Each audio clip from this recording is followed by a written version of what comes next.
Reggie, I just sold my car online. Let's go, Grandpa. Wait, you did? Yep, on Carvana. Just put in the license plate, answered a few questions, got an offer in minutes. Easier than setting up that new digital picture frame. You don't say. Yeah, they're even picking it up tomorrow. Talk about fast. Wow, way to go. So, about that picture frame. Forget about it. Until Carvana makes one, I'm not interested. Car selling made easy. On Carvana. Pickup fees may apply. AI is incredible. It can teach you how to fry an egg and even write a poem, pirate style. Yarr! But it knows nothing about your work. Slackbot is different. It doesn't just know the facts. It knows your schedule. It can turn a brainstorm into a brief. And it doesn't need to be taught. Because Slackbot isn't just another AI. It's AI that knows your work as well as you do. Visit slack.com/meet Slackbot to learn more. Does it ever feel like you're a marketing professional just speaking into the void?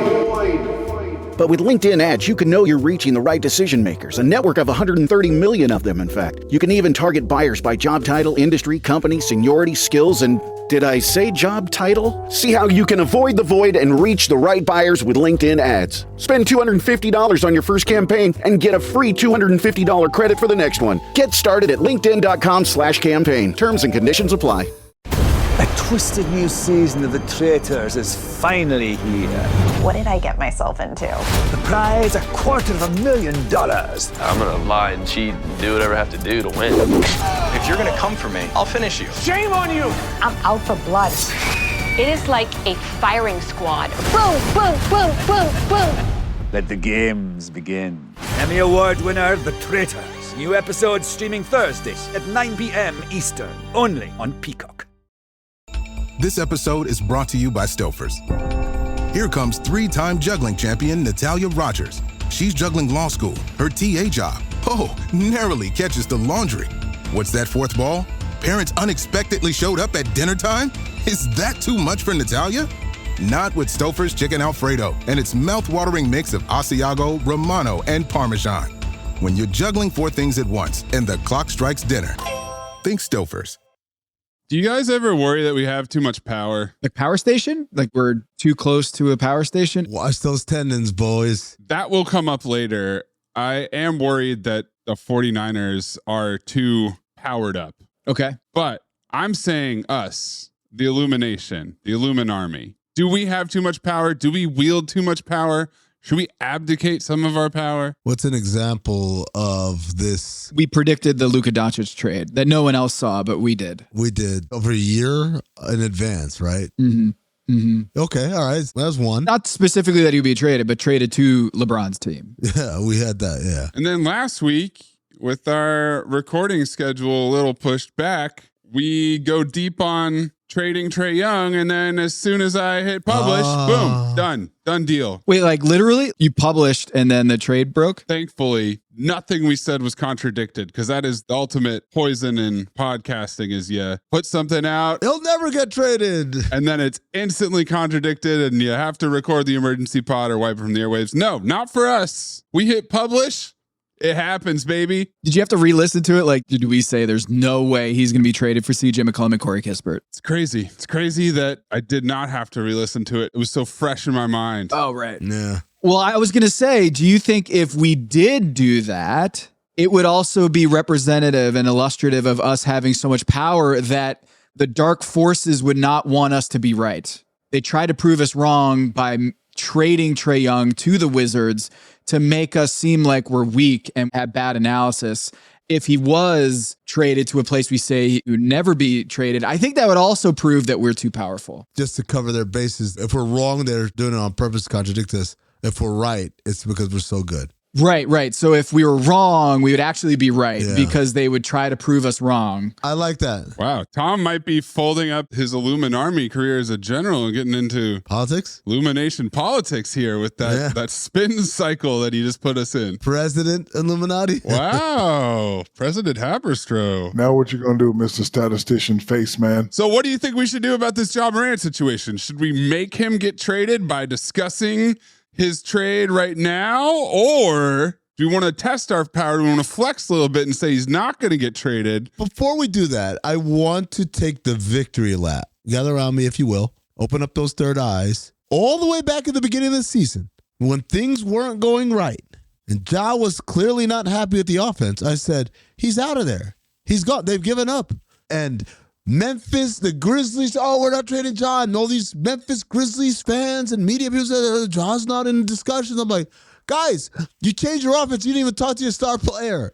It means something. My third eye was open in October, November. Everyone else's wasn't. Here we are. He's on the block. The sound of me patting myself on the back. Keep your third eye open. Number 2, Trae Young getting traded with 0 picks being exchanged kind of opens a door for the concept of you can get traded as a big name player with no picks being exchanged if your stock has been tarnished for a variety of reasons, right? The NBA does love a trend. Copycat league. Last year, it was the wave and stretch. Yeah. That was the best way to get rid of an unhappy superstar that you just don't want around anymore. This year, it's the trade. Oh. The Zach Harper coined TRAED. Where you dump them. No picks. Straight salary swap. That's it. Salary relief. What's an off-injured guy that we can sit for the rest of the season that we won't be accused of tanking because we acquired a star, but also gets us to our salary floor next year? Brilliant stroke of genius by the Wizards to acquire Trae Young, who might not play a single game for them this year. And they said, don't worry about it. Take your time. I like Sacramento Kings saying we have or putting it out that we have zero interest in Trae Young. What if it's because they're trying to get Ja Morant? Oof. Jesus Christ. God, so good. So good. Can we have exasperated exhales from Amin as the subtitle there? Oh, yeah. How many letters were in that sigh? Yeah. Oh. That's the real question. The Kings, for those keeping score at home, currently 29th in the league in scoring, 109 points per 100 possessions. Lakers killers, though. Yeah. Rockets killers. You could tell last night. I like the revenge tour by Russell Westbrook, by the way, that he starts mowing down some of his former teams. Watch out, OKC. You know what's weird? I feel like the Kings should have more wins. Can you think about it? The number of memorable wins they've had this season, and yet they're only 10-30. That's pretty incredible. There's this stat that we've been tracking for the Blazers called strength of victory. Have you heard about this stat? No, tell me more. Strength of victory is the collective win percentage of your victories this season, like your opponent win percentages. And most teams, 29 teams, are like 470 as the win percentage of the wins that they've had. Right. The Kings are at like 550.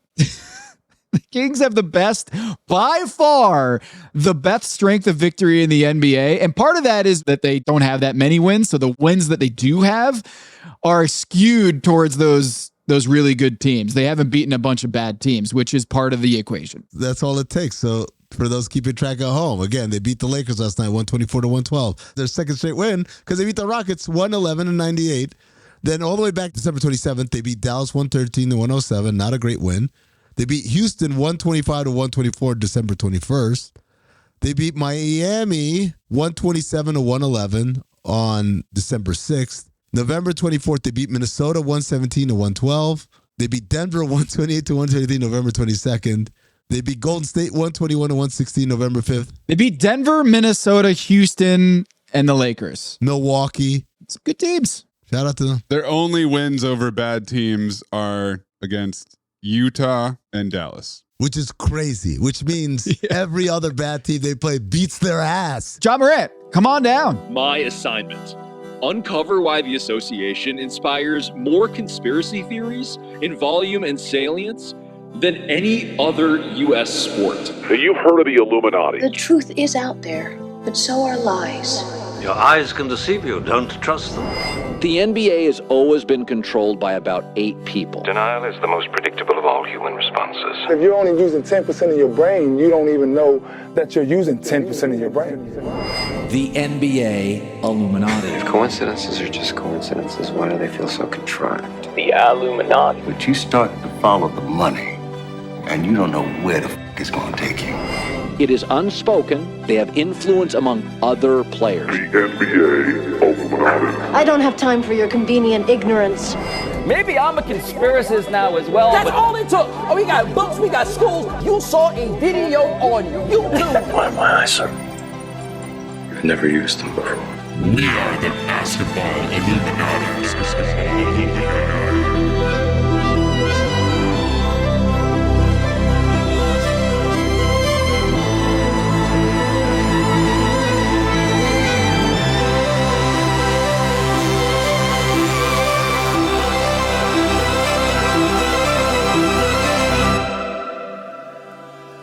This is Basketball Illuminati. I am Tom Haberstroh, and as always, I am joined by the 5-star Illuminati generals, Amin Elhassan and producer Anthony Mays. What's up, Illumination? Thank you for keeping your third eye open. As always, you can support us at patreon.com/countthedings. That'll get you ad-free episodes and help us continue to produce the show.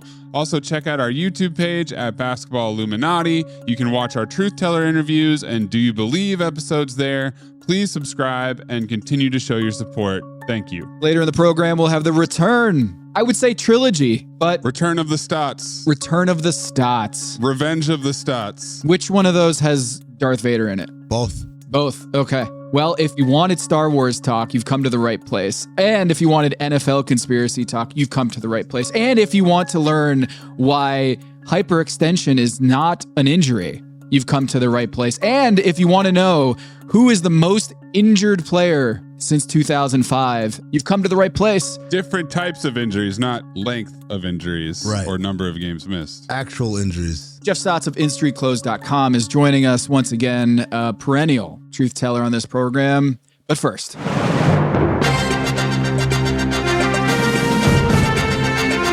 You are listening to The Agenda with Amin Elhassan and Tom Haberstroh. Mays, I know you've wanted to do this, a Joe Mazzulla anthology of press conferences. Oh my God. Joe Mazzulla and Michael Porter Jr. are the two people that I feel like need thorough reviews of all their quotes. That's what I want my legacy to be, is he's the guy who compiled every insane Joe Mazzulla quote into one audio experience. Did you see Monday's hit? Give yourselves a chance to win, I guess. Take us through the last couple of sessions. Illegal screen. What'd you say? Illegal screen. Illegal screen. Illegal screen. What fell apart to get you guys behind, and then how were you able to get behind? Illegal screen. What do you mean by that? What do you want people to know? Illegal screen. Would you like to say anything else? Illegal screen. 7 times he had said 2 words, illegal screen, no matter what the question was. That was Joe Mazzulla's response. And it was in reference to Pascal Siakam's hard screen, pancaked Derek White, got him open for a shot. They lost the game to the Indiana Pacers, talking about the consistency of meh teams in the league. No one could stop Boston for the longest time. And then they've scored under 100 points in consecutive games with single-digit free throw attempts in consecutive games, which is the first time that's happened this season. So he mocks the officials on that one. And then Jaylen Brown, a few days ago over the weekend, went on a rant that lasted several minutes about the officials. I feel like, honestly, they just got away with a lot. And I'm tired of the inconsistency. Like, I'll accept the fine at this point. I thought it was some bullshit tonight. I thought that, I think they're a good defensive team, but they ain't that damn good. I thought and I hope somebody can just pull up the clips, because it's the same shit every time we play a good team. It's like they refuse to make a call and call touch fouls on the other end. And that's just extremely frustrating, bro. Like, we're outplaying our expectations. We compete hard on the defensive end, and they reward the other team with touch fouls, and we go down there and guys are allowed to get away with. I'll take the fucking fine. Curtis, all them dudes was terrible tonight. I don't care. They can find me whatever they want, but it's crazy. Every time we play a good team, it's the same bullshit. Somebody please pull up the clips. I'm irate how they officiated the game today. If we can't get to the free throw line and teams are allowed to be physical and and bump us off our spots and et cetera, then it's hard to win games like that. We shot 4 free throws tonight and lost the game by 4. Not to say that's the whole game, the whole story. We got to be better in spots. I got to be better in spots. But goddamn, like, I'm driving to the basket. I'm physical. I don't flop. I don't shy away from contact. I go up strong. I'm athletic. And nothing. I had 0 free throws tonight. The inconsistency is fucking crazy. Give me the fun. Guys, for a story at yahoosports.com, I'm going to unveil yet another mid-season crash out by the NBA and the officials. Mid-season, but this is before the All-Star break. 2 years ago, it was after the All-Star break. There was a clean delineation of a break, and then you come back and style plays change. You're telling me it's happening now? It's done early this year. New Year's resolution, baby. Yeah. We're not calling shit. It's happening. There have been way more single-digit free throw totals in the month of January than we had 40-plus free throw totals. And that is usually flipped. Like in the first 3 months of the season, way more big free throw total nights and very few 8 free throws, 9 free throws, 6 free throws. We had at the San Antonio Spurs Boston game, the reason why Jaylen Brown was so pissed was for 47 minutes of that game, they had 2 free throws, 1 shooting foul called in that game. Yeah. And he had 0 free throws. He had 28 shots, 23 drives in that game, 0 free throw attempts. I watched the film. There were a couple that could go either way that obviously went one way, and he was pissed about it. Well, he was upset because he felt like the Spurs were getting away with a level of physicality, there's that word again, that is above and beyond what should not be whistled in a game. And I just thought to myself, well, that's the privilege we afford the better defenses historically, right? If you have a good team defense, the refs let you get away with a little bit more. We see it with Oklahoma City. People talk about the grabbing and the holding. We saw it with the Detroit Pistons back in the mid-2000s. We saw it with the San Antonio Spurs. We saw it with the Knicks, obviously, of the 90s. Hell, you see it right now with the Houston Rockets beyond the Thunder. And you know who else we saw it with? The Boston Celtics for the last, 4 years. Derek White and Drew Holiday and Grant Williams and Marcus Smart and all these guys were grabbing and holding to their heart's desire. And now, because you're not one of the elite defenses, no, dare I say, you are bottom third in the NBA in defense, Boston. All of a sudden, it's a big problem. Are you proposing the conservation of physicality? I am. I think I am, folks. Yeah. Physicality is neither created or destroyed. It is merely transferred from defensive stalwart to defensive stalwart. This is where things get really interesting. It's one thing for referees to dial down the foul calling and whistles. So there was 27 free throw attempts per 100 possessions in the month of October, and now it's down to 20, almost getting down below 20 in the month of January. 3 shot fouls are way down. In the early part of the season, they were way up. They're letting things go a lot more, the officials. One way you can look at it is defenses are playing more legally, right? Is that all of a sudden in January, defenses started figuring out how to legally defend and not foul. You know who did not see this coming? Who's that? Vegas. What are you talking about, Vegas? Vegas, baby, Vegas. What do you mean, Vegas? Vegas, Las Vegas. Vegas is getting killed by the change in officiating. The over-unders, the totals, the combined points, they project it for every game, 220, 230, whatever it is. Usually the sports books are very efficient in this. They're really good at predicting the over-under line on the point totals. Mm-hmm. And depending on the month or the stretch in the season, you're going to be pretty close to 50% balanced between overs and unders. In January, the unders are hitting at 67% of the time. 6-7. Oh, no, well, don't do that. You might have single-handedly made Amin hit the over on a bet with his child right there with that announcement. I now owe hundreds of dollars. Thanks a lot. Vegas, the sports books, when they put out these over-under lines, they are usually operating with efficient information. They feel like they have all the information at their disposal. But it has been very clear that they've been way behind on this development, that they keep trying to lower the over-under line, chasing the new marketplace. It keeps going down, like Indiana-Boston, the illegal screen game. Illegal screen. I think the over-under line was 226, and they finished with 190 points between the two teams, or 194. So the sports books are really struggling to figure out Where is the new normal for the league? Are we liking physicality? Is that a foul anymore? The point totals, the over-unders, they're all plummeting over the last 2 weeks. And so the question is, what happened? What was the New Year's resolution in Secaucus? It's quite a mystery there. Illegal screens. Okay, Amin Mazzulla, is that your answer for everything? Illegal screens. Go to our correspondent on the front lines, getting to the heart of this theory, sir. What would you attribute this to? Illegal screen. What was the rate, the over-under cashing in on the overs in the month of December? I had to check my notes, but I would say illegal screen. No, but I'm looking for a number, like a percentage. Illegal screen. Do you think the NBA likes the physicality and wants more low-scoring games? I think it was an illegal screen. You guys notice he does deep inhales when he talks? Like he's actually considering it, and then I'd say it was an illegal screen. How have we not done a Mazzulla episode yet? Because he's constant. You can't keep up. Do we do an episode about the sky being blue or the sun being hot? No.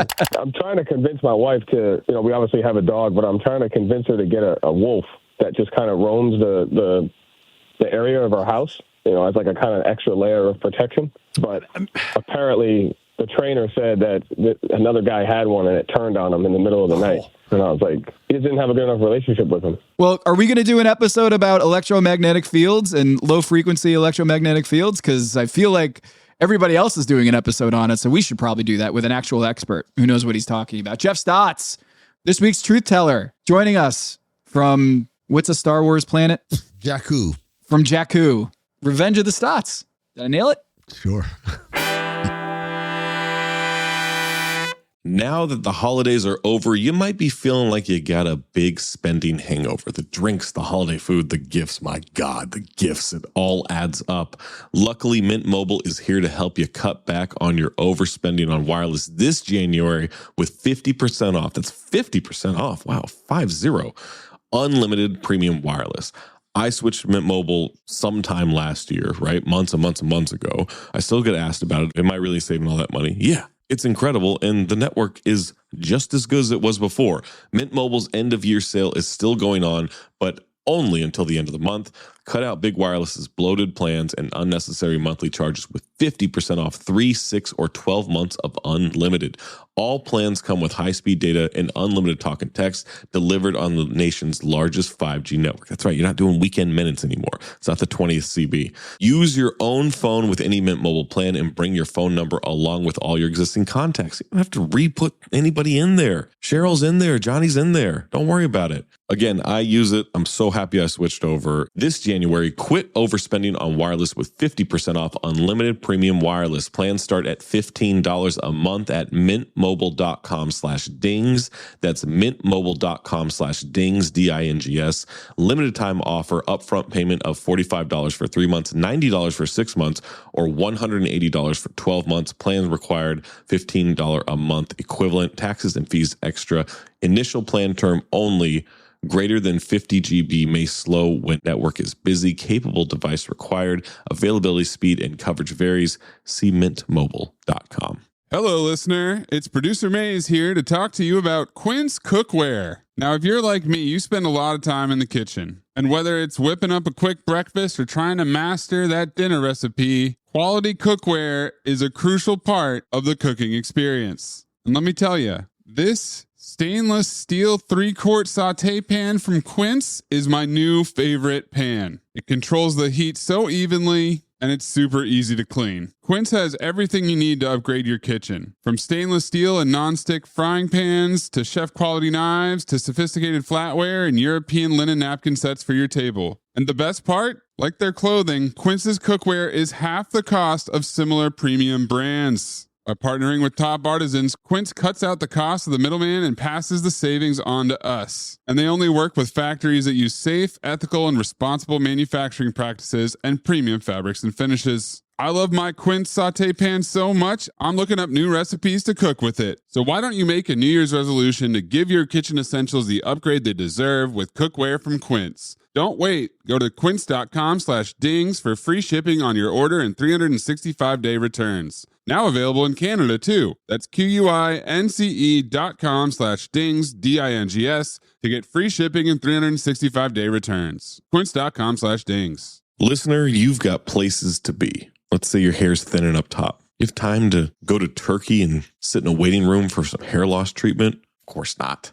Hims makes expert care accessible on your schedule so you can skip the line and focus on feeling like yourself again. Hims offers convenient access to a range of prescription hair loss treatments with ingredients that actually work. There's an idea, including chews, oral medications, serums, and sprays, whichever you think is best. Doctor-trusted ingredients like finasteride and minoxidil. Did I say those right? I don't know, but they sound official.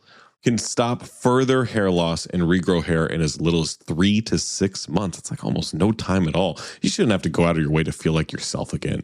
Hims brings expert care straight to you with 100% online access to personalized treatment plans that put your goals first. No hidden fees, no surprise costs, just real personalized care on your schedule. For simple online access to personalized and affordable care for hair loss, ED, weight loss, and more, visit hims.com/basketball. That's hims.com/basketball for your free online visit. hims.com/basketball. Featured products include compounded drug products, which the FDA does not approve or verify for safety, effectiveness, or quality. Prescription required. See website for full details, restrictions, and important safety information. Individual results may vary based on studies of topical and oral minoxidil and finasteride. Are you tired of the mainstream media's coverage of the NBA? You ever wonder about what they're hiding? The stories that don't fit the agenda. Do you want the truth? Do you think you can handle it? Welcome to Basketball Illuminati. I'm Tom Haberstroh. And I'm Amin Elhassan. With over 2 decades of experience navigating the shadowy depths of the NBA, we'll peel back the curtain and show you how the hidden cabal really operates. Are you ready to be enlightened? Basketball Illuminati podcast. Join the illumination and keep your third eye open. You all think I'm late. Well, I'm not late. And I'm going to stay right here and fight for this lost cause, even if this room gets filled with lies like these. And the tailors and all their armies come marching into this place. Somebody will listen to me. There's no better way to overpower a trickle of doubt than with a flood of naked truth. But the complexity and the gray lie not in the truth, but what you do with the truth once you have it. What is true and right is true and right for all. You and I both know that that's just not the truth. You can't handle the truth. Too messy. Keeps them up nights. I'm here because in the end, the truth is worth the risk. Speak a little truth and people lose their minds. I'm a grown man, you can tell me the truth. Why is it people who want the truth never believe it when they hear it? So you know what I'm going to do? I'm going to do something really outrageous. I'm going to tell the truth. Maze, this is a science-based show, evidence-based show. And for the record, you have no evidence that I linked Stranger Things and Star Wars at all with Jeff and Amin and yourself. So back off, dude. Whoa. Science is the name of the game today.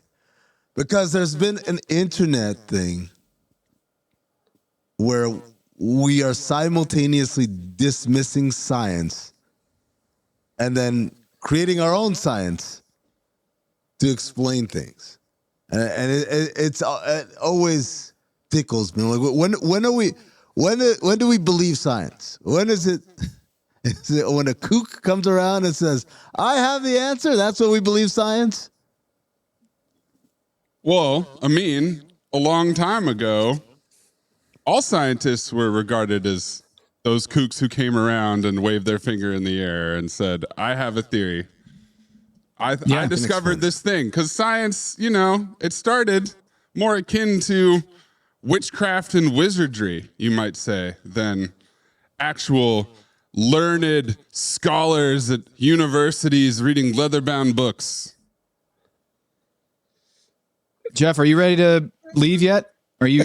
This is like the craziest intro to like call me a kook and then have me on. Like I've just kind of been waiting for and now we'll turn to our resident kook. You know what I mean? So wasn't sure where it was going in terms of like the build. I don't either. For the record, I don't know where this was going, but we're here joined by Jeff Stotts of InStreetClothes.com. I think he's got a tattoo. Like, you can't see it now, but he's got one of these commemorative tattoos, a patch, if you will, like LeBron James, 23 times he's been onto the show. Truth teller Jeff Stotts, thanks for joining us. Maze, what kind of hat are you wearing right now? This is a San Francisco 49ers cap. And has it split into pieces because you're too close to some sort of practice facility? Well, the snapback in the back is pretty weak. So it could go at any time. But right now it's holding strong, actually. Well, we had to bring on Jeff because I feel like this might be, it's transcended all of the NBA. It's like now this week, there's this conspiracy theory that the 49ers, after George Kittle had his Achilles tear, even before that, there was this theory going around. Maze, can you enlighten me on the exact theory that has been proposed? Because as a 49ers fan, I'm guessing you've gone through a roller coaster of emotions trying to decipher this and whether you believe it or not. Well, what I love about this is that when I saw it, I thought, okay, this is going to be a niche Bay Area story that might come up amongst fellow 49ers fans as we head into a playoff game against the Eagles and we're severely injured. Lo and behold, Peter Cowan, Sunlight is Life is his company, by the way, at living_energy on Twitter, makes this post with a map of Levi Stadium, the practice facility, and of course, circled in red, the electrical substation located directly next to the practice facility. We're up to 21.7 million views on this tweet. Oh, wow. This thing has exploded. This is one of the biggest, most referred to on almost every podcast talking about the playoffs this weekend. Somebody brought up this post and this conspiracy theory, which alleges, this is the first line, low-frequency electromagnetic fields can degrade collagen, weaken tendons, and cause soft tissue damage at levels regulators call safe. Okay. Is there any evidence? I don't know. I guess that's why we have Jeff here. Is this unfounded, this claim here? So when this thing first surfaced, I got sent this from multiple people saying, hey, what do you think? What do you think? What do you think? I'm like, guys, this is a little bit above my pay grade, but I did kind of start looking into it a little bit, looking through some of the different research stuff out there. And the funny thing is some of the EMFs that they're talking about, the waveforms and stuff like that, are actually being researched for treatment for wounds and soft tissue injuries. So it's low grades pulse or higher grade and pulse versus constant low. And so you kind of get this back and forth of, all right, are these two ideas conflicting? Is it one because it's a constant at a low waveform, or it's, supposed to be high in pulse and tissue regeneration and stuff like that? So already I was like, oh man, here we go. I'm opening this can of worms and I'm getting two conflicting ideas. I reached out to a couple different people that have worked in the NFL, that have, been around things like that. They kind of just all dismissed it as, hey, this is a conspiracy theory kind of thing. But the more and more I read, I do think it's one of those situations where, if, like any good conspiracy theory, if you kind of squint a little bit, maybe you can start to kind of convince yourself, maybe this does make some sense. But I think this is one of those things where we're looking for patterns that maybe not necessarily there. More of a like correlation causation kind of thing. And the easiest answer is, well, actually football is a really violent sport and injuries occur very, very frequently in football. And the Niners are just like any other team in terms of injuries. I don't track them as well as I do in the NBA and the NFL, but I think we're looking for zebras when it's actually horses kind of thing. Wow. You know what reminds me of, Jeff, the scene in The Jerk, where he's working at the station and there's a sniper who picked his name out of a phone book and is now shooting at him. And as like the second and third bullet hits and it hits the cans and the oil is spilling, Steve Martin stares at the cans and stares at the sniper and he says, he hates these cans. Everyone stay away from the cans. Like no concept. No, he's shooting at you, right? So it's the same thing. It's like, yeah, like these football players are having all these gruesome football injuries. It's like, it's the electric waves from the nuclear plant down the street or whatever. I have to bring in a quote from Dr. Sitterer here, because Peter Cowan tweeted out his conspiracy, and he says, they're waving me off as a conspiracy theorist. I don't give a fuck, IDJF. I speak the truth as I see it. My hypothesis came from real clinical experience with MCAS/EDS clients. I'm looking for an outlet with reach and curiosity to let me dig into it. Please, RT. I don't know the media world very well, but someone along the lines of Joe Rogan, Huberman Lab, or Luke Story, or anyone cut from that cloth.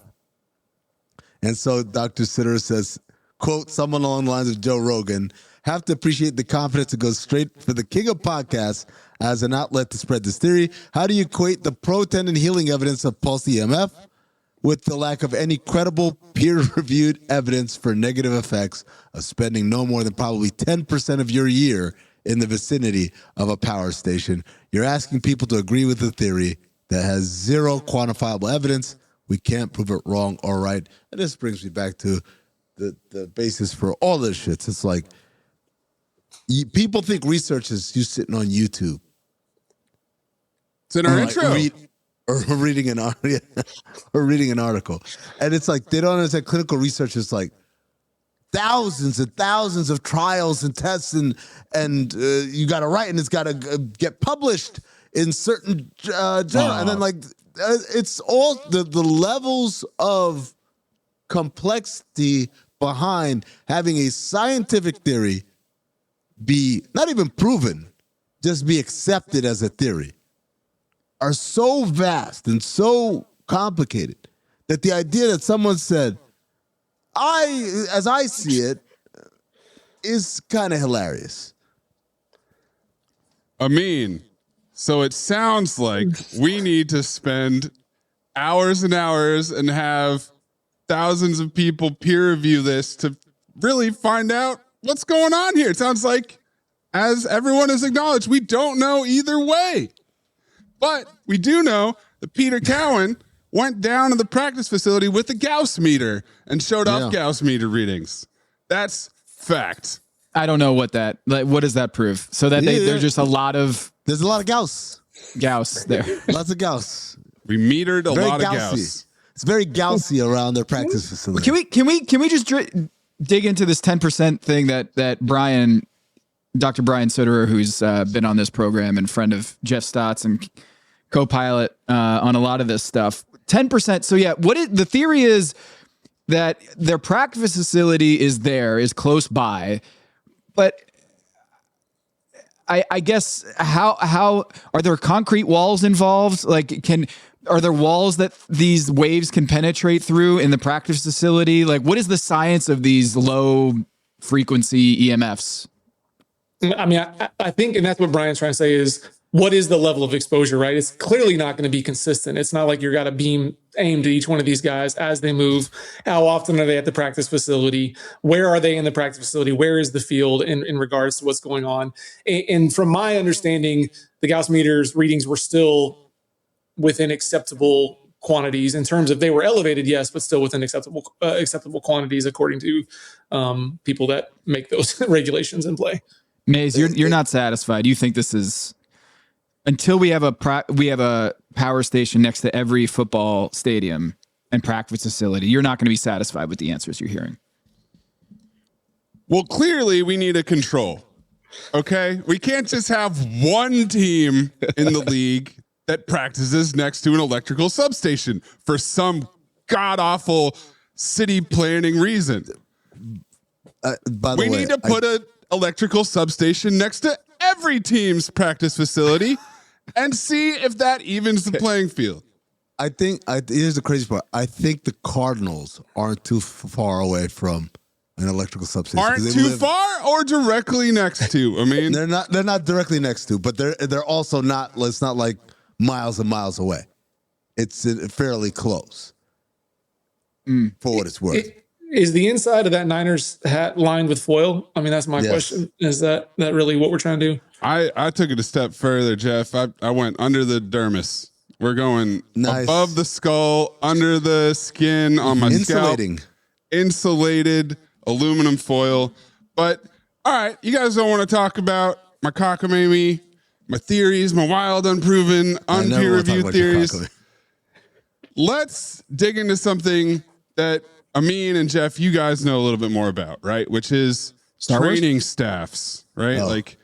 Quality training staffs. Phoenix Suns known for their incredible training staff that was envied by the rest of the league. If the NFL has a team that is disproportionately injured, normally you would turn to the training staff, correct?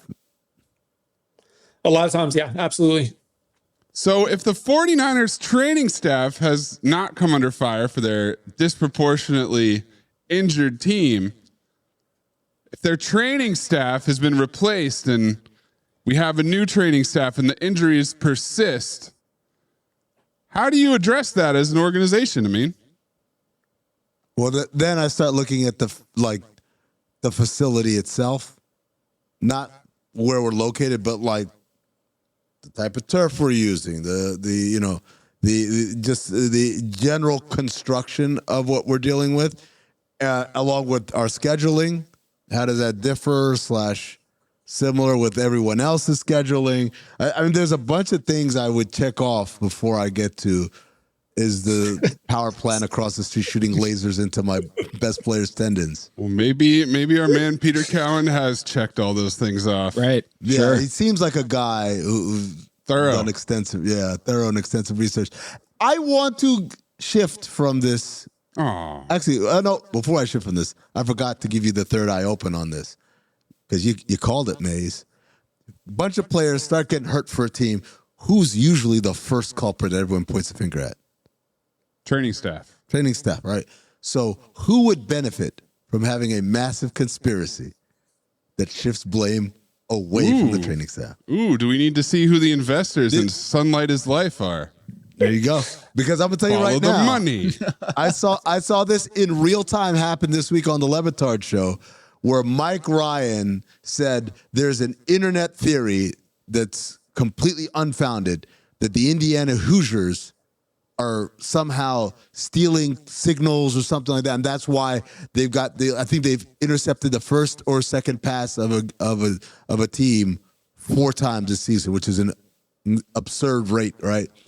And the internet rumor is so big he had to dismiss it on the internet, and then the defense coordinator for Indiana responded to him, and then he responded back, right? And I was like, wow. And then I dug into it, and the originator of said internet rumor seems to be Mike Ryan.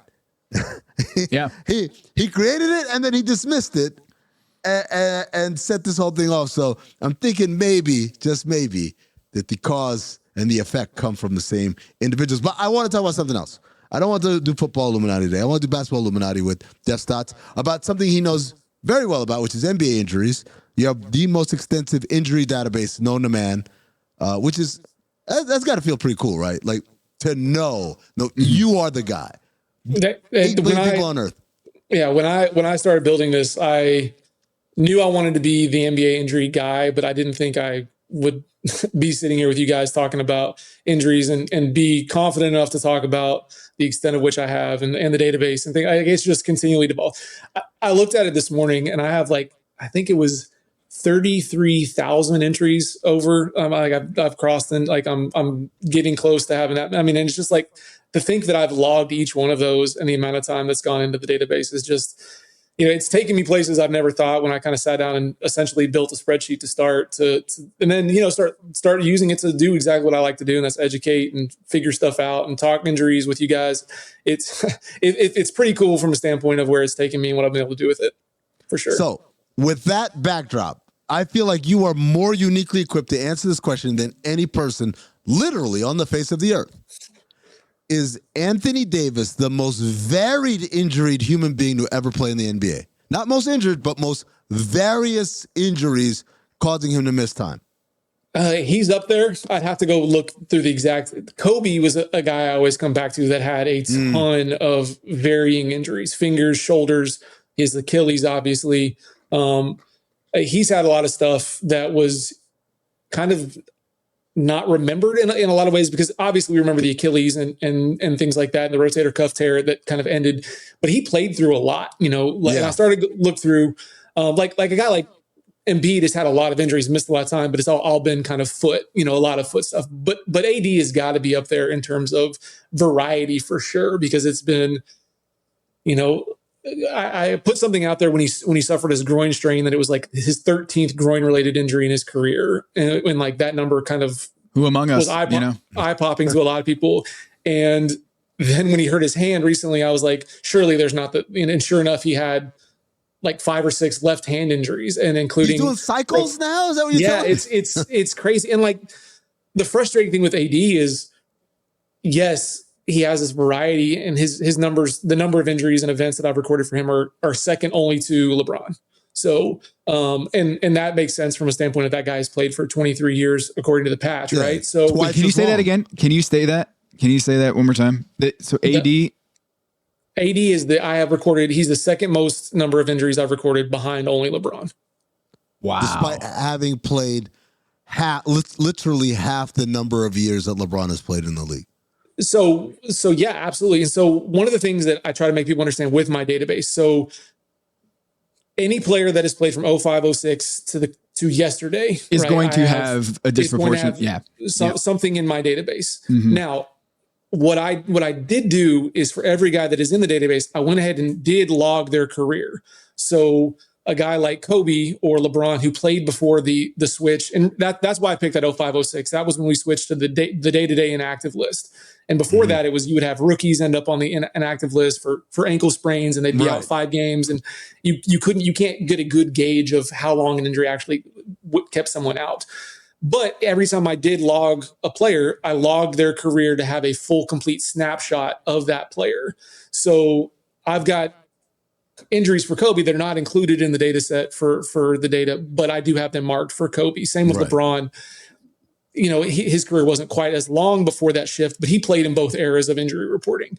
AD has only played in one. So I went back and looked for you guys just because I thought it'd be fun to kind of talk about. LeBron's number 1, Anthony Davis is number 2. Just looking at players from 05, 06, just those injuries, who's number 3? Who do you think? Ooh, 05, 06. Chris Paul. Now. Chris Paul is not. He's on number. He was 20. Very durable. Yeah. So number of injuries. This is not time lost. So. Yeah. So okay. Number of injuries. I'm gonna go with. It's not Dwayne Embiid. Wade. No, wait. Embiid is 5. Dwayne Wade. Dwayne Wade. So in Wade, I have 149 recorded events for Wade in his career. Got up 150. And that was just 05, 06. You include before that, it's up to 164. LeBron now, is what? What are the numbers? 207 for LeBron, and that's everything career wise. Right. It's 207. Since 05, 06, it goes down to 193. And then AD is. And then AD is at 197, including this season. If you had like an operation style diagram of every appendage and body part of these injuries, you think Anthony Davis would hit the most proportion of all those different areas of the body? It always comes back to him and Kobe. Like I really do. And what's funny, the reason I say Kobe so confidently is I remember when Kobe was getting ready to retire, I did a thing with Baxter Holmes, who he wanted to know. He's like, "Hey, here are the number of injuries we have for Kobe. What do you think?" And I was like, "I have, it was something along those lines." There was another graphic that used me specifically, and it was significantly like they had, I think, something like 23 or 25 injuries, something like that. And I was like, guys, I have like 152. Yeah. And so, and again, part of the misconception scoff in your general direction. Yeah.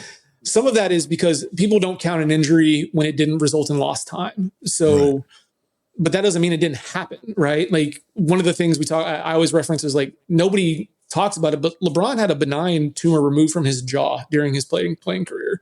And like, that's just something that doesn't go because it didn't result in any missed time. It is something that is worth noting, you know what I mean? And in his injury profile. So, and then I do things like look at, proportionally number of events compared to the games lost. So, a guy like LeBron, his games lost per injury event is 0.87. Anthony Davis is 1.2, which is actually less than Some of the other guys out there that we don't necessarily like. Kevin Love. Kevin Love is 2.4 games lost per injury. Giannis is in the top 5 for number of injuries I've recorded, but he's at 0.7 games lost. So he's able to play through a lot of those stuff. He has versus a guy like D Rose who was at 4.1, Embiid's at 3.1. You know what I mean? So these guys not only do they suffer injuries, but then they missed a lot of time in regards to those injuries. Which is part of the issue when the NBA came out a few weeks ago saying, Adam Silver said, hey, we're seeing the number of injuries actually decrease compared to previous seasons. And my point was, well, if they're all missing multiple weeks, that's a problem. It's hard to get injured again if you're sidelined. So in some ways, we would expect to see the number of injuries go down if the guys are each missing a month, So what I'm seeing in my data is stars are missing more games than they ever have. We're down to 2 of the 45 all-stars in the last 3 years. If you've been named to an all-star in the last 3 years, you're considered a star by the NBA's player participation policy. There's only 2 players left that have not missed a game. Do you guys know who those 2 players are? Oof, that's a great question. 2 players who have not missed a game who are all-stars in the last 3 years. Any of the last 3 years. Yep. Oh, man, every name I think of, I'm like, no, I remember him missing. Jalen Brunson would have been my first Harden? guess. Harden's missed games. No, he's missed games this year. I will say that these 2 players are not like perennial all-star guys, so you probably aren't coming front of mind on whether they're Kyle a star Lowry. or not. No, in the previous 3 years. So so Kyle Lowry, which was great, by the way, that when he got to play in Toronto was awesome. But the 2 guys who have been named to at least 1 all-star in the previous 3 seasons who have not missed a game yet this season, one is Julius Randle. Yes. And the other is the Sacramento King. DeMar DeRozan? DeMar DeRozan. Wow. So those are the 2. 2 underrated medical staffs, by the way. Sacramento, Minnesota do a great job of keeping their guys healthy. They've historically been good staffs. So Jokic got, the knee injury from the hyperextension. We got Scotty Barnes, who just recently missed a game. Pascal Siakam has missed a game. Karl Anthony Towns, etc. There's a couple guys who have like 1 or 2 missed games, but the chance of a guy finishing this season, a star player, with 82 games played is just about nil because we've got only 2 and we're at the halfway point in the season, which brings me to my next thing. Jeff, what is the state of injuries in the NBA at the halfway point of the season? Well, we're getting really close to that halfway mark. I think the Mavs played their 40th game last night, so they're about to hit that halfway marker where we can start looking at, comparing seasons and things like that. Looking at, you guys know I put out a weekly kind of breakdown of the previous week and games lost and things like that. We are about 1 week ahead games worth, so about 250-ish games ahead of last year's pace, which we know was a record-breaking pace for terms of total games lost to injury. So we just finished the 12th week of the NBA. Again, I like to look at it in 20 game blocks because it's consistent. Right now we have like a team like Dallas who's played 40, and I think Houston's only played like 34 games, maybe 33 games, somewhere along there. So there's this wide variety of actual games played, but they are up in terms of just total games lost. Not as this massive spike that I kind of feared when we started having all those calf and those soleus strains reported, but we often see that. We see this big spike in the first quarter as guys are coming out of the offseason, coming out of preseason. Then we normalize and level a little bit. We see kind of a big jump in like illness-related injuries, which we're seeing right now with cold and flu season happening. We see a little bit of a dip and then another big jump as the season ends. And that's where you get the guys that are, okay, we're out of the playoff race. We're going to shut this guy down. We start to see maybe some of those guys that were sidelined at the beginning of the year, like a Van Vliet or a Tatum potentially coming back, those kinds of things. So there is this give and take, but right now we're ahead of pace. It's not drastic, but it is enough that it's, at least noteworthy and worth looking into in terms of, is there something else we're missing here that's contributing to this factor? And I would start with the fact that there have been so many guys coming into the year with significant injuries and that have kept them out. The Lillards, the Tatums, the Halliburtons. I'm going to give you on that. Go ahead. Yeah, even when you exclude those, though. Yeah, I mean, you take those three guys out, it's still slightly ahead. And we have those guys every year. We tend to have a guy coming off of an ACL or something every year that is going to miss the first quarter to the first half of the season. So, again, like slightly at a pace, interested to see where it goes. Really interested to see what those halfway numbers are. I'm really curious, I guess, if do you track – this is how it should be, but how you track only players who have been injured since, say, the first day of camp.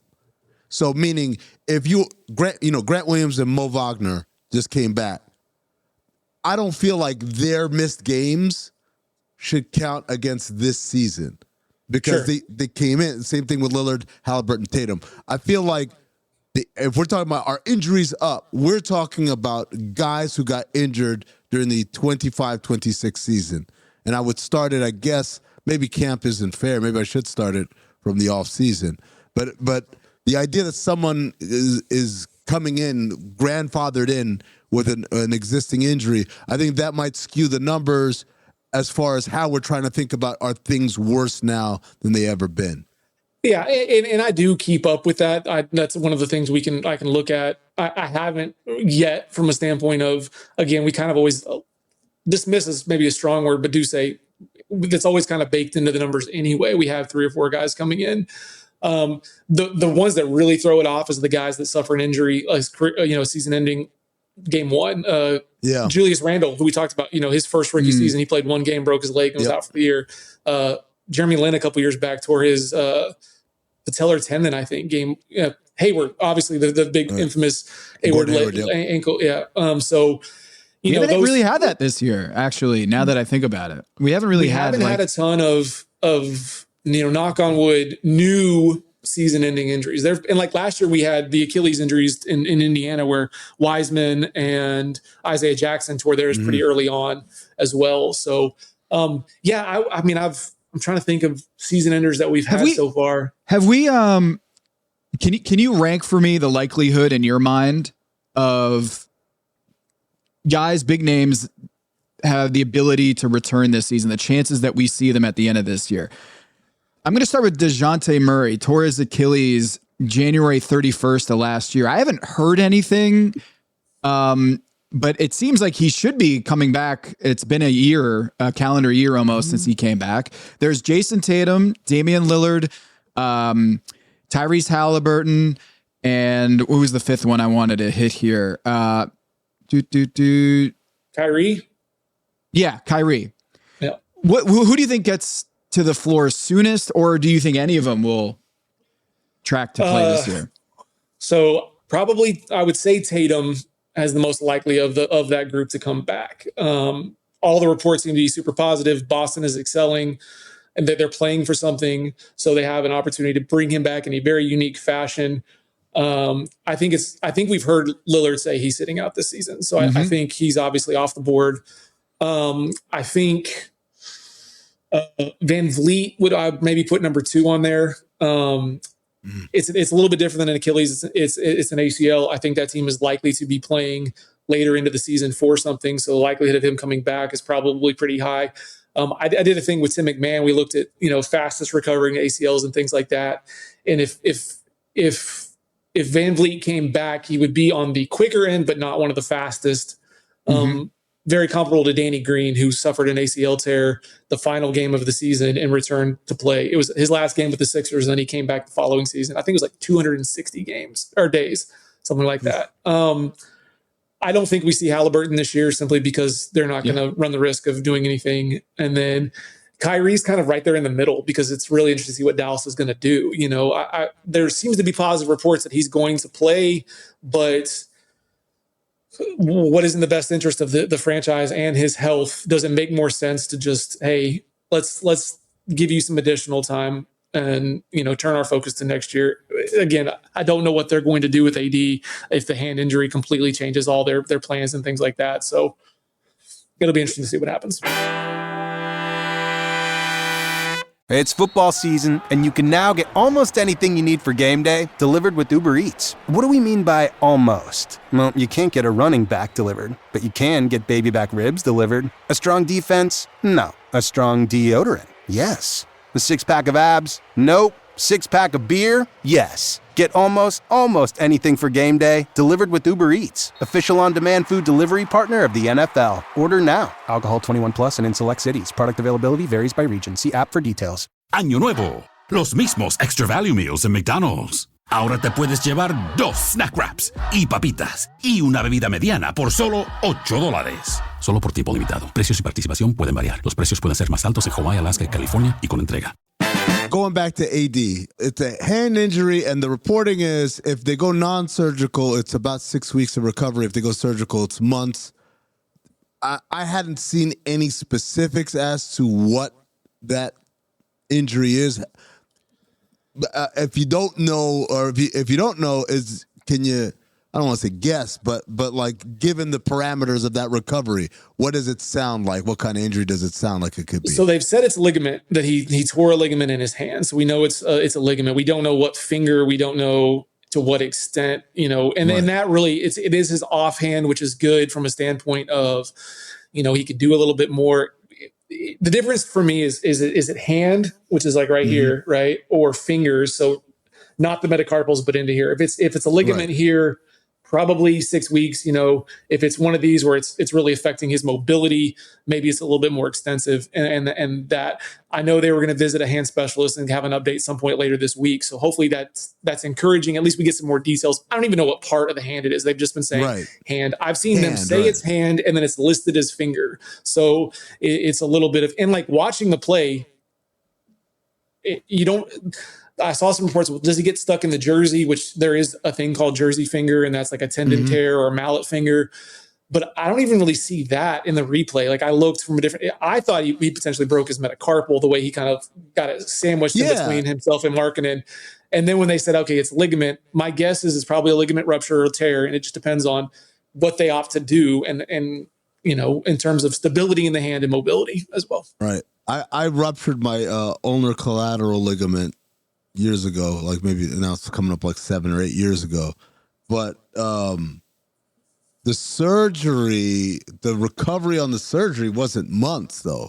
I mean, it was months for me because I don't have a team of people. AD has been living near a power station. So yeah, exactly. But I remember Drew Brees had the same injury at the same time, and he was playing like maybe 3 or 4 weeks later.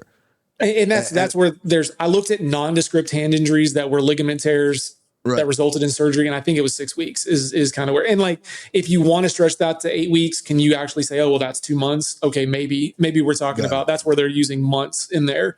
And so it's the timing of it was obviously terrible completely for the Mavs and unlucky. It's not like, it's a little bit different than those abdominal and calf injuries that we've seen that have been so problematic for AD. It was just, he was playing defense and his hand got trapped between, that's not something that should be held on the Mavs medical staff or, something AD isn't doing. It's just this one of those freak injuries. And that's where I think we'll get a lot of frustration with AD is he does have kind of a little bit of both, right? He's got the guy I think of a lot is in baseball is Troy Tulowitzki of the Colorado Rockies.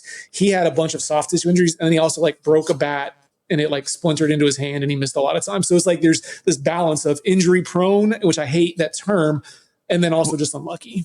That's why I go back to the whole Anthony Davis thing is that for every one of these things, like the groin, like the calf or whatever, I'm like, yeah, there's a bunch of these injuries. He seems to me to have had a lot of injuries that are like, there's nothing you could do, man. That's just bad luck. You get hit in the face, you got poked in the eye.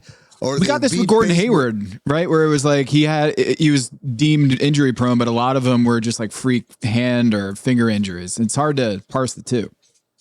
Yeah, and like looking through his stuff, he's got stress reactions in his ankle and foot. That is, you're a big man. Like you have, we see that a lot in our bigs, and then he's got things that you can't attribute to, like shoulder labrum tears or finger injuries, concussions, things like that. You're going through it all, and it's the retina issue. Like it's all just it's this weird back and forth with him. And at the end of the day, it's just the accumulation of it all. It's the cumulative effect that people remember with him, not necessarily one or two things. But how would you contrast it with someone like Giannis, who's on your spreadsheet quite a bit himself, but the games lost are so low. It really comes, I mean, part of it is physique, right? Like literally the body type, right? Like even those extra inches for AD, and he's just a bulkier, bigger guy, and style of play. Some people dismiss style of play, and I don't, right? Like I think that's a big part of, I think that's actually what's contributing to a lot of our injuries is the style of play of the game. But then you're talking about the style of play of the individual, where they're playing. And this is the debate that we've had a long time with Anthony Davis is power forward versus center. Are you going to be in the paint where you're going to be open to coming down on someone's foot or an elbow to the face, or are you going to be a little bit more on the perimeter? And I think that's why he prefers not playing center, is because you're not banging with those bigger bodies. You're pulled out a little bit. There's more space to operate for those inadvertent injuries to occur. So we're going to have an illumination of Crusaders against hyperextension as an injury. So Jeff, can you explain why hyperextension, the hyperextended knee, when Nikola Jokic is mentioned by the official Denver Nuggets feed as suffering an hyperextension injury to his knee? You have been banging this drum for a very long time. I have tweets from you since like 2011 on this, is that hyperextension is not actually an injury, or it's a description of the action. So with Giannis having this, Wemby having this, and now Jokic having this, can you explain why this is such a not a bone to pick, but something that grinds your gears, Jeff? So this is, we talk about the database and doing that. Like, what do you do with that? Like where does that injury? That's what I want to know, because I want to be able to put that injury to be able to compare it to something else. And all we're doing is telling about. So hyperextension is simply a description, like you said, of the mechanism of injury. Every major joint, especially our hinge joints, like our elbow and our knee, they move, right? And if the joint angle gets smaller, it's flexion, and if it gets bigger, it's extension. So you can see my broken pinky there, by the way. Can't fully extend. Ronnie Lott over here. Yeah, I got my Sean Marion finger. He's playing through it. Exactly. Typing through it. So for Jokic, his knee was hyperextended. The foot got caught, it hyperextended, but a lot happened once that occurred. Is it a soft tissue structure? Did his ACL tear? Did his meniscus get pinched when that hyperextension occurs? Because that's what happens. Now the good news is with Jokic, we didn't see any twisting, which tends to attribute to more of the ACL, the MCL kind of thing. What we likely had with him is what we call kissing contusions, where the bones hyperextend and they kind of knock into one another, and those two bones hit each other and bruise each themselves, right? So you say a kissing contusion? They call them kissing contusions, right? So the bones kind of kiss and lead to a. If it's in the foot, sometimes they call it like a nutcracker contusion, like where kind of the same thing. Come on, man. Exactly. So you were getting a good description. Now we've heard they're actually listing it now as a bone contusion in Jokic's knee. So we know that that's what it is. Same happened with his teammate Cam Johnson. I believe they said it was a hyperextension. And I think part of it is the need to say something once an injury has occurred, like this is what has happened. And yes, the knee was hyperextended, but it doesn't tell us what tissues were involved. And again, right. If I stub my toe, that's not an injury. That's just how you hurt your toe. So what is the actual injury? Yeah. Correct. And that's where I get like frustrated, is because people turn to me and they're like, hey, what do you think? How long do you think he's going to be out? And I'm like, well, we can look at nondescript hyperextension injuries, or we can remove this mechanism of injury and just focus on what the actual diagnosis was. And that's really where I get frustrated. Because then now I can be more accurate. I can actually tell you, oh, hey, knee bone contusions, depending on, the location, if we get that. And that's the crazy thing, is we get, some teams will tell you the exact muscle involved in the extent, and other teams will be like foot soreness. Lower extremity. Yeah. That's my favorite. So what do you attribute that to, Jeff? Do you think that's like a team policy that they don't want to disclose injury stuff, or do you think it's the individual giving the information to whoever is going to report it on social media?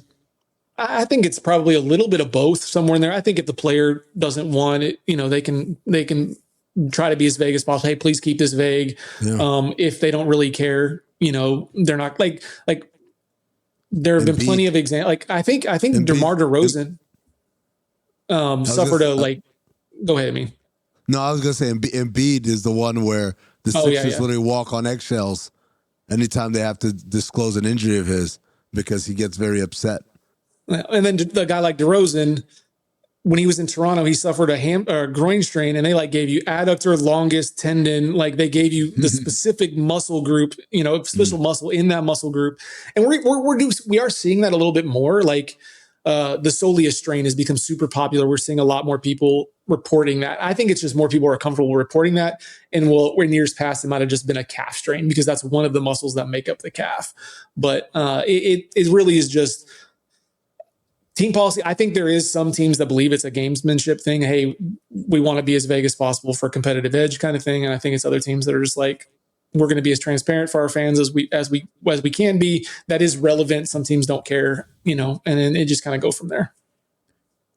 Have you noticed that the grade system that for strains and calf strains, et cetera, hamstring strains, do you sense that it's getting longer? I saw Evan Mobley with a grade 1 calf strain, I think it was, and they said out 2 to 4 weeks. And I was like, whoa, I thought a grade 1 calf strain was 1 to 2 weeks. And then he did come back sooner than the 4-week timetable. Do you think there's kind of a reassessment of these time periods because airlines? Airlines, it used to be like LA to Phoenix. Oh, that's a 50-minute flight. But then if you say it's a 50-minute flight and it lands in 55 minutes, everyone's like, oh, the plane's late. So now they call it a 90-minute flight. And then they can say, we arrived on time or ahead of time by, 25 minutes or whatever it is. We talked a little bit about this, Tom, about maybe people being a little bit more cautious with the calf strains given the Achilles issue that we've seen with a couple of those. And you and I worked to kind of debunk that a little bit, but I think really the safety net in terms of reporting that we're seeing right now is not return to play. Will be reevaluated in 2 to 4 weeks. So that leaves some wiggle room for, okay, we're going to reassess. We know it's likely a 4 to 6 week injury, but that leaves the door open for an early return or a pushback of that timeline. We're seeing more and more teams say this guy will be reevaluated in a week versus return to play in a week. Do you get the sense that we're seeing more guys come off the bench? Star players like Wemby come off the bench. Drew Holiday recently came back coming off the bench. I'm sure it's a long debate among athletic trainers is the upside of having a guy warm up and then start a game versus warm up, sit, and then in mid-game come back out in bench minutes. So where are we at with that? And is there a prevailing theory out there about how you bring back guys from injury? I think it really comes down to what is your approach in terms of, do you prefer that approach or do you prefer a minutes restriction? Do you prefer both? There are ways to ease guys back into things that doesn't necessarily change things. I know we've talked about load management ad nauseum, and I hate those two words together, but the idea behind load management initially was always that acute to chronic workload and basically trying to avoid spikes in the amount of load placed on the body. And so when you've been off for a long period of time, having a big spike, I think that potentially some of the approaches used is to maybe not make that spike as big. It's a gradual return, whether it's off the bench or a minutes restriction. Are there things you can do to keep a guy warm, like hopping on the bike, the exercise bike in between, the national anthem, the lineups being introduced, start a play to where he's going to enter the game, things like that are going to allow them to maybe not have that drop off, or even something simple like a modality like a hydroculator pad, a heat pad, things like that are going to allow those muscle groups that have been adequately warm to stay warm until they come off. And you're seeing a lot of guys we're seeing more and more guys on the sidelines wearing the hyper ices, which are the hyper ice heat belts. If you ever see a guy with a black thing around his belt with a red little light on it, that's generally speaking is it's a heat pack that's easy to turn on and off, Bluetooth controllable.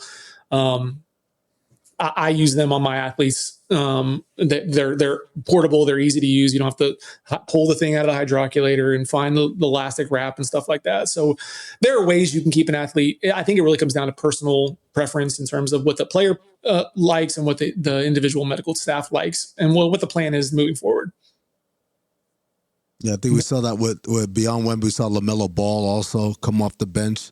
Specifically, I think Coach Lee said because of the minutes restriction, and they figured that was like the easiest way to adhere to it is just not burn him on early minutes where you could probably survive without. Oof. And the game flows, right? Then you can see, okay, is it a close game and you're at your 20-minute cap? All right, you got to leave versus, hey, we still got 4 or 5 minutes left on your minutes restriction and you can finish out the game. You know what I mean? So, Jeff, let me ask you a question. I don't want to put you in an uncomfortable situation, so we're going to talk in generalities here. In 2026, is there any excuse for having a bad training staff? Are there staffs out there that are not up to par to what the general kind of this is the general accepted, hey, this is how you do this? I think there are a lot of varying approaches that are kind of rooted in the same thing. We just take that mentality maybe a little bit differently. You've got staffs that have been together for a long period of time. You've got staffs that have changed hands 3 or 4 times in the last 4 or 5 years. I think for me, that's the big issue in terms of evaluating staffs is their continuity. Because it's really hard for me to because Phoenix was one of the reasons I started the database. I had heard, Aaron Nelson, their Phoenix staff, their staff is great. Their staff is the best. And sure enough, the proof was in the pudding, right? Like those guys not only were great when they were in Phoenix, when they went other places tend to be pretty well as well. Casey Smith had a successful career in Dallas, is now successfully leading New York. But when I started getting into athletic training in general, it was like, hey, if you want to be an NBA athletic trainer, you're basically hoping you get on as an athletic trainer and someone retires or dies because those jobs just don't change hands. And now they change hands very, very. So I think the problem is not that these staffs aren't adequately doing things. It's sometimes they're just not given enough time to adequately implement their programs, their approaches. You know what I mean? I think at this point, everybody's got access to every tool possible. You know what I mean? It's just, are you utilizing those? How big is your staff? Is your staff one athletic trainer, one physical? Is it more, and I think that the better teams, the ones that are more successful, understand it's more than just an athletic trainer. It's more than just a physical therapist. It's a massage therapist. It's a nutritionist. It's a dietitian. It's a whole approach to everything that falls under that sports medicine umbrella to provide our guys the best, put them in the best position to be successful. And also understanding sometimes you have a guy that's extremely talented and is inherently going to be more problematic in terms of injuries, like an Amari Stoudemire, right? Like a guy that you knew what you were getting into. And we've got to allocate some things for him now that we have him on the roster, like when he moved from Phoenix to New York or things like that. So incorporate those ideas, it's a very fluid. So I think you try to find some consistency and some approach to all the madness going on. Speaking of madness, watch industry season premiere. Don Draper's daughter is in industry right now, and it really messed me up. Oh, is that the same universe, Tom? Is Don Draper like from Mad Men? Is his daughter now grown up and now she's in industry? Is that how that works? Yeah, actually, industry season 4, it's Don Draper's daughter from Mad Men. You've got Max Minghella from The Social Network. You've got Cal Penn from Harold and Kumar. He's in there. Isn't there a Stranger Things character? Kit Harington from Game of Thrones. They're bringing it all together. It's all one shared universe. So the White Walkers are coming to industry, and they're investing heavily in OnlyFans. But then Logan Roy comes in and buys them all out, right? But not before Jesse Paul can sell drugs. Kieran Culkin, he was in Home Alone. Jesse Paul. Yep, there's that too. I mean, we could go all day on this. And speaking of expanded universes, Jeff, I think the last time we had you on, you had not dipped your toes into Andor season 2 yet. So have you finished the Andor saga, and what did you think of Andor? Finished it, loved it. Y'all were exactly right. You knew I was going to love it. It was a little bit of a slow burn, especially early on, but by the end, you're starting to see the connections between Rogue One and that immediately finished the series finale and put in Rogue One and started going like, I couldn't not do that. And you start to see, the connections and things like that. And that's what you made it a story that was completely independent of the Skywalkers and the Skywalker saga, and then bled it into, without it being completely ignoring, storyline and plot. And like, I followed that up with going to rewatch Obi-Wan, and I was like, this is the inverse of that thing. Yeah, it came crashing down. You were riding so high, and then boom. And just to see if I had remembered how poorly I remember receiving Obi-Wan. So I loved it. I was sad to see it go, but understood. Like, I mean, it's kind of nice to actually have a beginning and an end and understand. Yeah. Okay, and then we can move on. Closure. Yeah. What? Yep. Since you watched it after the fact, Amin and I were handcuffed to the release schedule, which was 3 at a time, and I think there are some positive and negatives to that. But how did you watch season 2 Andor? Were you picking up episodes here and there? Were you watching 4 in a row? Were you watching it in little batches? I feel like I started slow, just kind of one here and there, and then once it kind of got going, I was like, okay, I got to keep going, and I just kind of binged through it. Especially in a universe like Star Wars, it's such an interesting approach, because if you give the time to breathe in between episodes a little bit, you start to get those fan theories and maybe where it's going, and sometimes that takes away because it's not going to live up to what your theory. I mean, I think we've seen this with a lot of shows that have that model, the Game of Thrones, Stranger Things, whatever the case may be. But there's something to be able to binge it. And there's also something that where you do kind of get to have conversations with your buddies that enjoy Star Wars and where's this going that, maybe you didn't have. So since I binged it and didn't have anybody to talk to at the time, I kind of approached that. But if I had been in that conversation with you guys from the get-go, I think I would have been okay with a little bit of a slower, more patient approach. Where does it stack up for you, man? I mean, the original trilogy movie-wise is always going to be here for me in terms of that. As far as the extra stuff coming off of that trilogy, it's right. I mean, I kind of put it with Rogue One. I don't really think you can separate the two. It's hard to, and I loved Rogue One. My son and I are working our way through all the animated stuff now, and that's fun. I almost kind of put Mandalorian and that whole kind of stuff off to the side a little bit. I do like that just because I like the Mandalore. You guys know I got my shoot my Boba Fett helmet sitting right here. But it's top 5. I mean, probably for properties. You know what I mean? I enjoyed The Acolyte to an extent. You know what I mean? That's another thing we didn't get. I was kind of disappointed that I felt like it was finally finding its ground, and then they opted to go away from it. So we talked about this when it came out. Is they played too cute, stringing it out. And then it landed the plane, but by the time the plane landed, it's like, this show's canceled.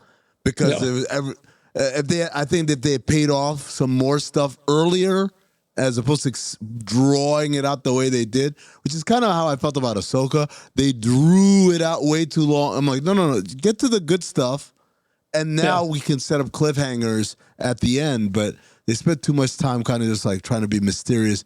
I do want to ask you, though, one episode seems to be more polarizing about Andor Season 2 than any other. And it is the episode where Cassian is crash landed on this planet, or not crash landed, he's on the planet to rendezvous with someone he doesn't know, and he gets captured by the Maya Pei. And we find out at the end that this is Yavin 4. Yeah. Did you enjoy that episode? It took away from everything. Like I thought it was kind of a break in the flow of the story. That's why I told you it was a little choppy for me trying to figure out what was going on. I like the idea of it's a little bit of a bottleneck episode for me. Took away from the storyline and things like that. And it was weird contrasting that with everything going back, in the Republic and in the Senate and things like that.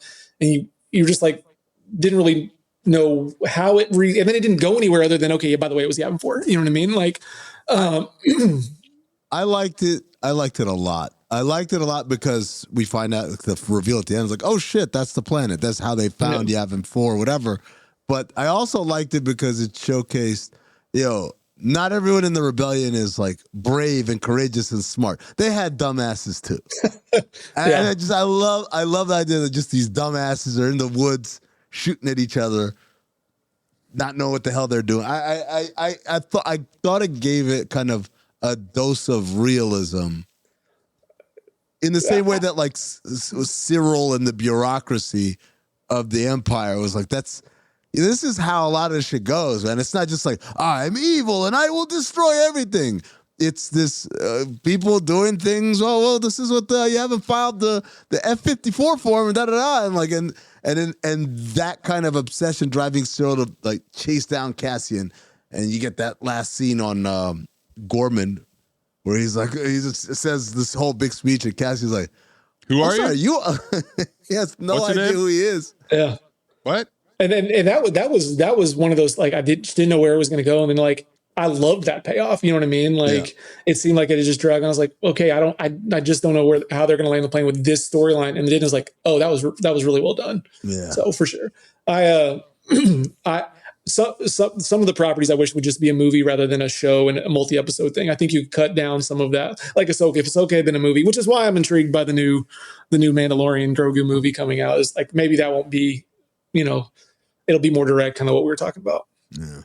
How do you feel about Tom Cruise hopping on the set of Starfighter and shooting the lightsaber duel? Because Sean Levy just has an open set policy where you famous, come on down, baby, come on, direct my movie. I don't care. I'm so excited for that movie. Like I'm trying not to let that take away. If they're all running Cruise style with the lightsabers, maybe that would be kind of what we're looking for. You need more running, so that'll be a better payoff if we can get something like that. Yeah, Starfighter and Mandalorian and Grogu are both being produced, and we're going to actually see those. Those are the confirmed movies, so that's what we have to look forward to. Yeah, Acolyte was a bummer. It felt like it got noted to death for me. And then they canceled it. So, that's their final note is goodbye. But yeah, Andor, I mean, watching Rogue One after Andor made me feel like, wow, what if Tony got to actually make Rogue One from the beginning instead of being brought in halfway? Like you could see how, how shallow it is compared to the depth of what Andor provided. And it kind of made me wonder, like, obviously he's done with it. He's done with it. He's done his time, but it would be cool to see if he had do more. It also goes back to kind of like, is like, we like politics, Star Wars. Is that like a moneymaker? I don't know. It's not.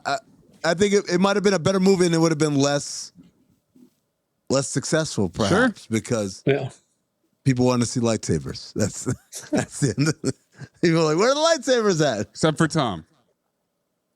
Yeah. I mean, I'm just waiting, just waiting for the perfect time. I'm waiting for all of the films and shows to come out. Yeah. When it's finally done, then I will watch. Yeah. Is that in the near future? Have your kids not watched Star Wars? Are you depriving your children? It's I'm not going to get into this, but my girls are into like Barbies and Taylor Swift.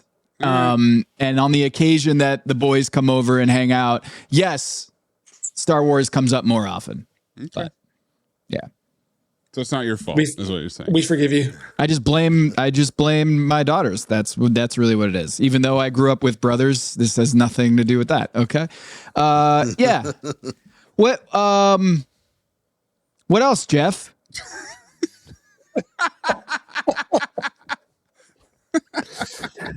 Man, I think that's everything I usually sign up for, right? Is basketball talk, conspiracy talk, and then some Star Wars talk. We've hit the big three. Top Chef coming in the spring. Yes. Yeah. There you go. Yes. All right. Well, I'm going to go watch some movies, and you guys can recommend which ones I watch in order and what time, and which TV shows that I should watch. When it's finally completed and when Tom starts, where would you have him start? Oh, I always say start with the original trilogy, especially for kids, so you can still get that like Vader reveal. You know what I mean? Like what Vader reveal? Exactly. See, this is the weird thing. Like in Tommy Boy, I laugh at Luke. Luke, I am your father. Lola. I thought that was funny. Spaceballs, thought that was funny. I come to learn that those were riffs on Star Wars. Dude, you watching Spaceballs without ever knowing that this is just so a big bad. Star Wars part is insane. It's so crazy. Should we just end it with May the Schwartz be with you? It's so good. It's so good. Jeff Stotts from InStreetClothes.com. Go follow him, InStreetClothes, on Twitter. And you can find him at rotowire.com. Thank you so much, man. I know we hit you with a lot of the conspiracy 49ers thing, and you did a great job. Great job bouncing off those electromagnetic fields. I appreciate it.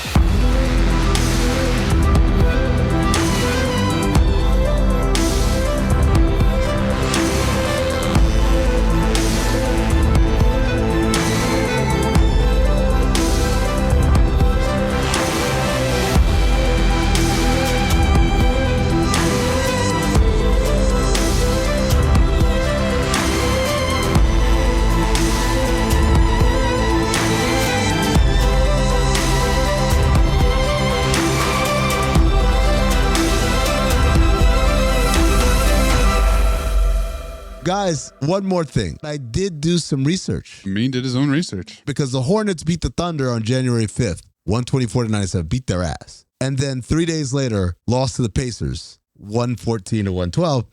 And it got me curious as to how many times has a team beaten the best record and then lost to the worst record within the span of a week. Wow. It's happened a lot of times in the early years of the NBA, but since 2010, it's only happened 8 times. And that was the 8th time. I did my own research too. Did you? What does that look like? You doing your own research? Are you doing studies yourself? Are you in the lab on a nightly basis? What are you doing? Do your own research. Do your own research. Do your own research. Do your own research. Doing your own research. I'm not a scientist. I'm not here to tell everyone that this is it. For me, it's just giving everyone a chance to do their own research and find their own knowledge.